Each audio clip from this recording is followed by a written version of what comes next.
What's up, everybody? This is Gallant, and I'm hanging out with Rob on Front Row Live. Let's talk about the record and talk to me about the creative process behind this one. And did you go back into the studio with Stint, or was there a different producer also? It was tough though, man. Like I started it, I made like 3 different versions of the album. Man. So at first I was kind of like, trying to build on what my first album was, and it just felt a little phoned in. So then I did kind of like a smorgasbord of just everybody that I wanted to work with, and that seemed to make it more complicated than it needed to be. So at the end of the day, I went back with my homie Stint. Lives like 10 minutes away from me, so we just kicked it every day and just made a record in like a year. That was actually kind of what I had been hoping to make from the start. So happy that it's finally in the world and people can taste it. Yeah. And it's in existence. Now, between the first record and this one, it's 2 to 3 years, depending on what time you started like really working on the record. But during that time, like obviously there's so much room to like evolve, whether songwriting, singing, performing. How do you feel like you evolved between the first record to now? I think I lived a lot more life where I got to have more fun. The first record was like, it was great. Like I had so much stuff inside that I needed to get out. Right.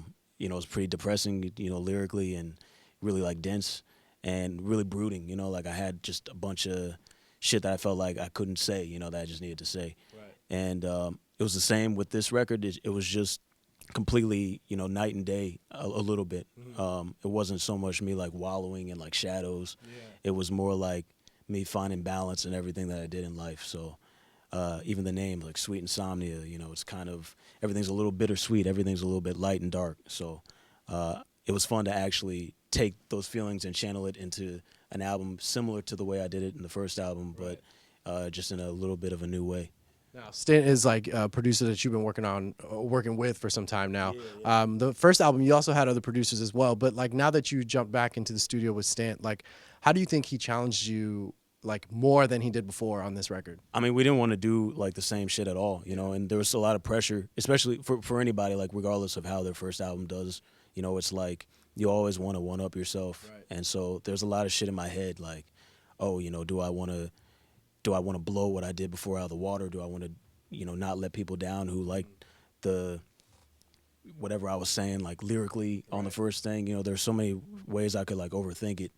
And when I was just in the room with Stint, we just were having fun. We were like playing Smash on Nintendo Switch. Yeah. I was doing like Civilization when we were trying to find the right like, synths and stuff. It was just like we were kicking it. So it took the pressure off of everything, and we got to experiment a lot more with the sounds that we were using. But then neither of us wanted to do the same thing too. We didn't want to repeat ourselves. Right. So it was like the perfect golden ratio of trying something new, but then sticking to the form that we're trying to go with in the first place. Yeah.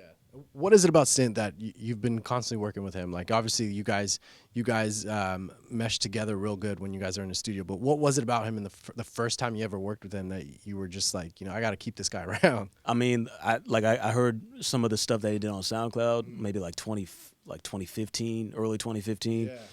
And it was like he would use like I called him like sprinkles and like sparkles and all this like 8-bit shit, but then it would be mixed with really like soulful bluesy stuff.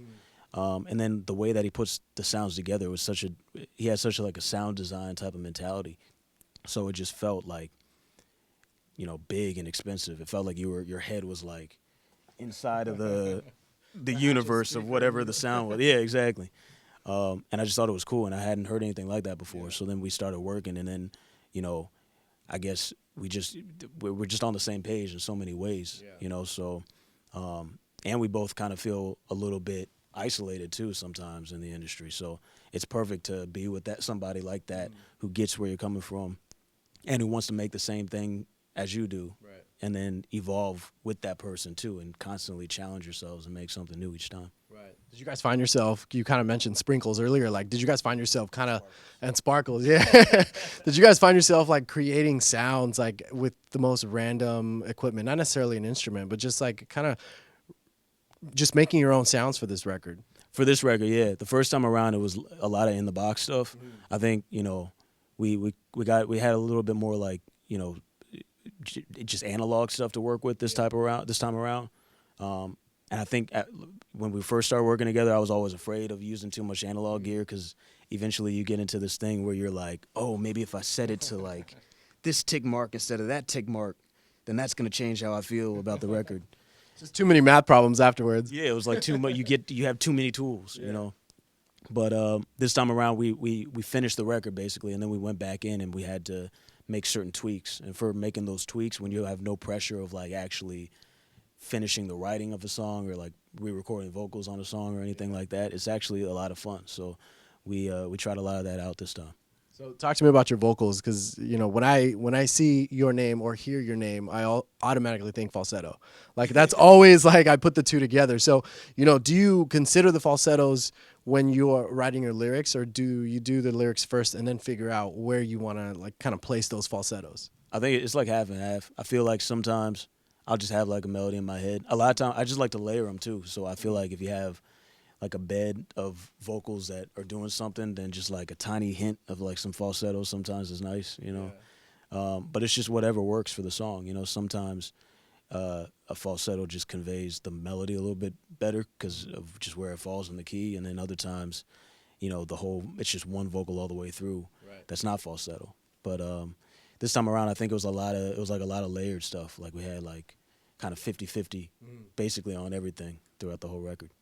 Now you also brought in two artists on this record, Black and also Sabrina Claudio, who you were on tour with. That's how you wrapped up 2019. Exactly. So talk to me about like getting into the studio with them. Did you get to do it together, or was this like through online? Okay, so like talk to me about getting into the studio with them, and like how different are each of their techniques as far as like recording and doing their tracks? I mean, well, Sabrina, like we'd both been working with Stint separately for a long time, so we've been talking about it for a while, And she was on tour, I think, for the first couple of times we were gonna do something, and on this last run, she was working on music for a little bit, so it was just easier.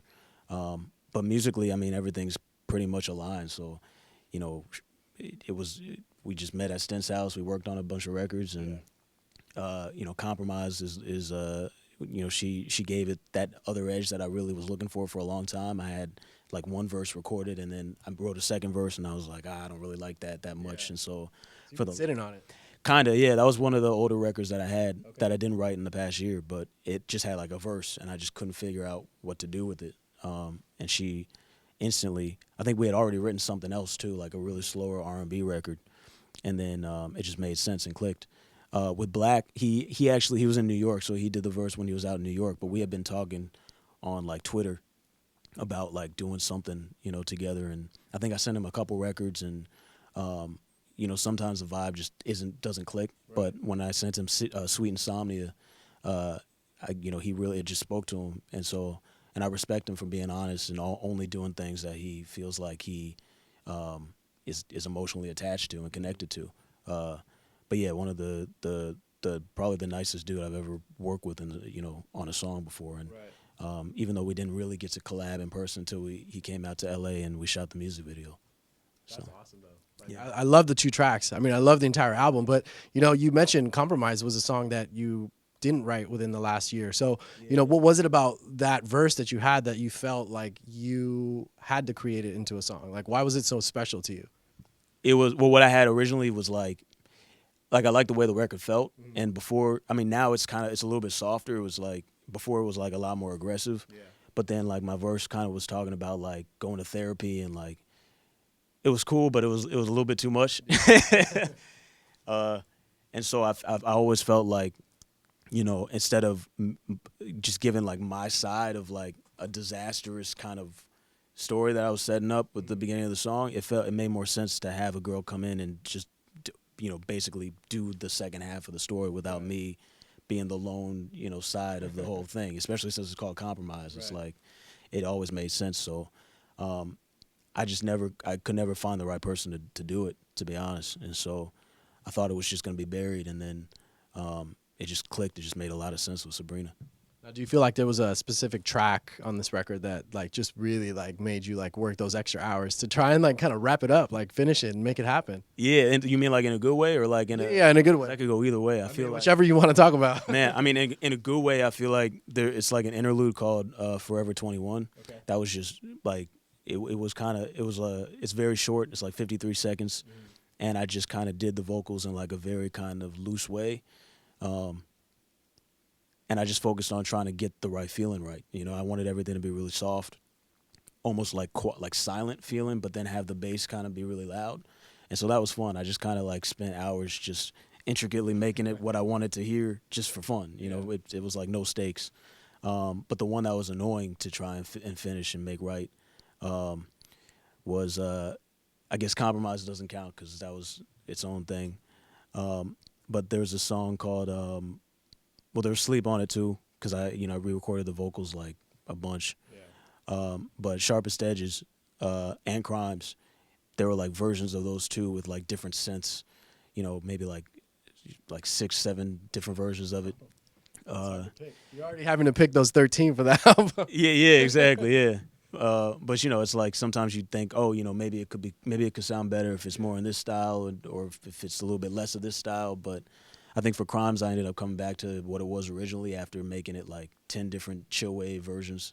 And for Sharpest Edges, I made it like a lot more kind of 80s synth, when before it was kind of more like 80s like radio sample type shit, if that makes sense. Yeah, no, it truly does. It truly does. Now, like, you're wearing orange right now, and I noticed like that's kind of like a theme that you have with like the record, right? Like the cover of it is orange as well. Yeah. So what's so is this like something that you specifically thought about for this record, or is just like a coincidence that everything else is orange also? I think I wanted like a color and then black for sure. Okay. I felt like orange made the most sense because if the sound of the record was very warm, you know, I wanted it to feel like I think I said before, like, oh, there's like a box, like a shoe box with a bunch of different photos and shit under your bed, and feel like kind of wooden, like everything's coming from like a wooden box. Right.